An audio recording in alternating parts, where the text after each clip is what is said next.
নমস্কাৰ, মই আল্পনা বৰুৱা স্বাগতম সকলোলৈ। মই যেহেতু ডায়েবেটিক ৰিভাৰ্ছ কৰিছোঁ, কোনো ঔষধ সেৱন নকৰাকৈ এবছৰ হ'ল।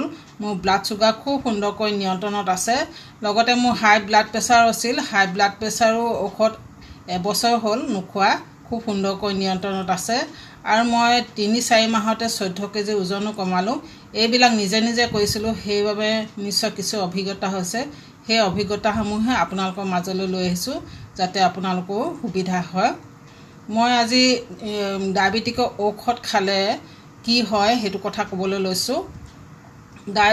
মই ভিডিঅ'বিলাকত পাইছোঁ তাৰমানে, সেইটো কাৰণে আপোনালোককো অৱগত কৰি দিওঁ বুলি ভাবিছোঁ।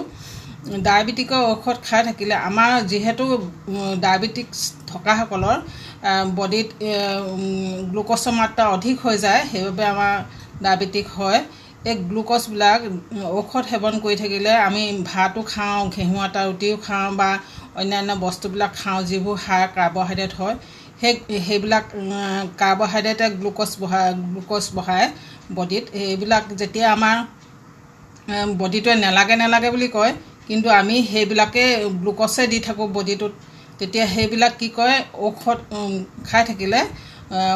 খাই থাকিলে মেনেজ কৰা হয়। আৰু সেই গ্লুক'জবিলাক আমাক য'তে ত'তে শৰীৰৰ যিকোনো জেগাত ষ্ট'ৰ কৰে।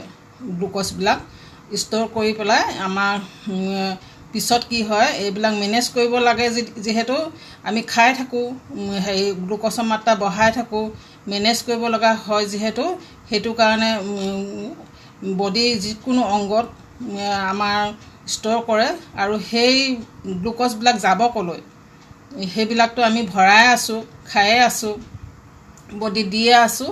সেইটো কাৰণে পিছত কি হয়, যেনে আপোনাৰ লিভাৰত জমা হ'ব বেছিকৈ গ্লুক'জ, আপোনাৰ চকুৰ এইবিলাকত ষ্ট'ৰ হয়, কিডনীত ষ্ট'ৰ হয়, হাৰ্টত ষ্ট'ৰ হয়, তেনেদৰে নাৰ্ভত ষ্ট'ৰ হয়, গোটেই বডি পাৰ্টবিলাকত তেনেদৰে ষ্ট'ৰ হয়। পিছত এইবিলাক আমাৰ অংগবিলাক ডেমেজ কৰি দিয়ে।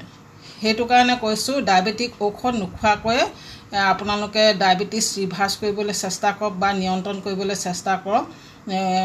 ঔষধ খাই থাকিলে মেনেজ কৰি থকা হয়। পিছলৈ এটা বয়সত এইবোৰ আনুষংগিক বেমাৰবিলাক এইটো কাৰণে হয়, যিহেতু আমি গ্লুক'জ বঢ়াই আছোঁ, দি আছোঁ, বডিত ভৰাই আছোঁ, খাই আছোঁ যিহেতু, সেইটো কাৰণে গ্লুক'জৰ মাত্ৰা বাঢ়ি গৈছে। যেনেদৰে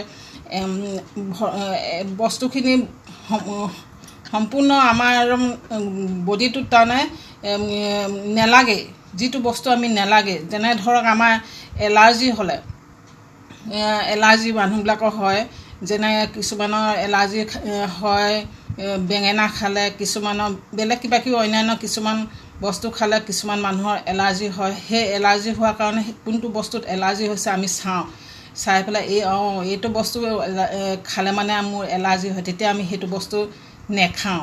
তেনেহ'লে ডায়েবেটিকো সেই একেই। আমি যেতিয়া বস্তুটো হোৱাৰ কাৰণে সেই বস্তুটো নেৰোঁ, কিন্তু কাৰ্বহাইড্ৰেটটো নেৰোঁ। হাই কাৰ্বহাইড্ৰেটৰ কথা কৈছোঁ। সকলো বস্তুতে, খাদ্য বস্তুতে কাৰ্বহাইড্ৰেট থাকে, প্ৰ'টিনক বাদ দি, কিন্তু কিছুমানত কম, কিছুমানত বেছি। আমাৰ মুখ্য খাদ্য ভাত আৰু ঘেঁহু আটা ৰুটিত যথেষ্ট কাৰ্বহাইড্ৰেট থাকে, আৰু সেইবিলাকে আমি খাই থাকোঁ। সেইটো কাৰণে বডিটোৱে নেলাগে বুলি কয়। আৰু এলাৰ্জি যেতিয়া আমি সেই বস্তুটো নেখাওঁ, এইটো বস্তুৱে আমাৰ এলাৰ্জি এফেক্ট কৰিছে, এইটো বস্তু নেখাওঁ, কিন্তু আমি ডায়েবেটিক হ'লে মানে আমি হাই কাৰ্বহাইড্ৰেট খাদ্য গ্ৰহণে কৰি থাকোঁ আৰু ঔষধ লৈ থাকোঁ। সেইটো কাৰণে আমাৰ গ্লুক'জৰ মাত্ৰা বাঢ়ি গৈ পিছত এইবিলাক ছাইড এফেক্ট বুলি কয় যে, এইবিলাক হয়গৈ, কিডনী ডেমেজ, লিভাৰ ডেমেজ বা চকু, নাৰ্ভ, এইবিলাক বহুতো প্ৰব্লেম হয়। এটা বয়সত হয়গৈ, পটককৈ নহয়। এইবিলাক হজম কৰি থাকে, বডিটো যিবিলাক অংগৰ কথা কৈছোঁ, এইবিলাকে হজম কৰি থাকে। পিছত এটা সময়তো সি নোৱাৰেগৈ, তেতিয়া এইবিলাক ডেমেজ হৈ যায়। আৰু বিশেষ নকওঁ, এইটোৱে ক'লোঁ, ডায়েবেটিকৰ ঔষধ খাই থকা মানে মেনেজ কৰি থকা হয়। ডায়েবেটিক গ্লুক'জৰ মাত্ৰা য'তে ত'তে ভৰাই থকা হয়, তাৰমানে গ্লুক'জৰ মাত্ৰা অধিক হৈ থকাৰ কাৰণে পিছত আমি তেনেকুৱা এটা পৰ্যায় পাইগৈ। সেইকাৰণে আৰু বিশেষ নাই। আপোনালোকক এয়াকে জনালোঁ। মই যিখিনি অৱগত হৈছোঁ সেইটো কথাহে আপোনালোকৰ মাজলৈ লৈ আহিছোঁ। মই কোনো বিশেষজ্ঞ নহয়।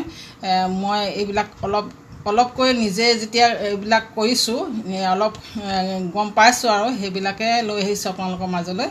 ধন্যবাদ। আজিলৈ আহিছোঁ।